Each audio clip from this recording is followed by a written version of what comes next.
कालपर्यंत चीनला China virus म्हणणारे ट्रम्प आज शी जिनपिंगला म्हणालेत की Xi Jinping is a great leader. Trump अचानक इतके कसे बदलले?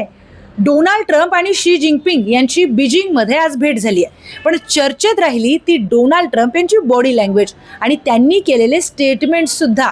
कारण हे तेच डोनाल्ड ट्रम्प आहेत ज्यांनी चीनच्या विरोधात ट्रेड वॉर सुरू केलेला, टिकटॉकपासून हुवाईपर्यंत रिस्ट्रिक्शन्स आणलेले आणि कोरोना काळामध्ये चीनवर थेट आरोप देखील केलेले. पण आता फक्त कौतुकच करत नाही आहेत, तर डोनाल्ड ट्रम्प अमेरिकेमधील जे टॉपचे CEOज आहेत त्यांना घेऊन थेट चीनमध्ये गेलेत. इलॉन मस्क, जेन्सन हुआंग आणि ॲपलचे टिम कुक सुद्धा. आणि चीनला थेट मेसेज देण्याचा प्रयत्न केलेला आहे की अमेरिका बिझनेस करण्यासाठी तयार आहे. पण अचानक हा U-टर्न कसा आला? कारण पश्चिम आशियाई देशामधील टेन्शन्स, महागाई आणि दुसरीकडे चीन टेक्नॉलॉजी आणि मॅन्युफॅक्चरिंगमध्ये आणखी स्ट्रॉंग झालाय.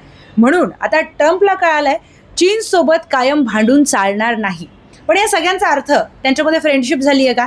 तर अजिबात नाही आहे. कारण मीटिंग दरम्यान चायनाने तैवानच्या मुद्द्यावर अमेरिकेला इनडायरेक्ट वॉर्निंग दिली आहे. म्हणजे वरून स्माईल आणि आतून प्रेशर गेम सुरूच आहे. आता एक्सपर्ट म्हणतात की ही मैत्री नाही आहे, ही डील मेकिंग डिप्लोमसी आहे. तुम्हाला काय वाटतंय? ट्रम्प सतत आपल्या भूमिका बदलत असतात, सतत वेगवेगळे स्टेटमेंट्स देत असतात, त्यामुळे आता पुन्हा कधी ट्रेड वॉर सुरू होईल की ही मैत्री कायम राहील?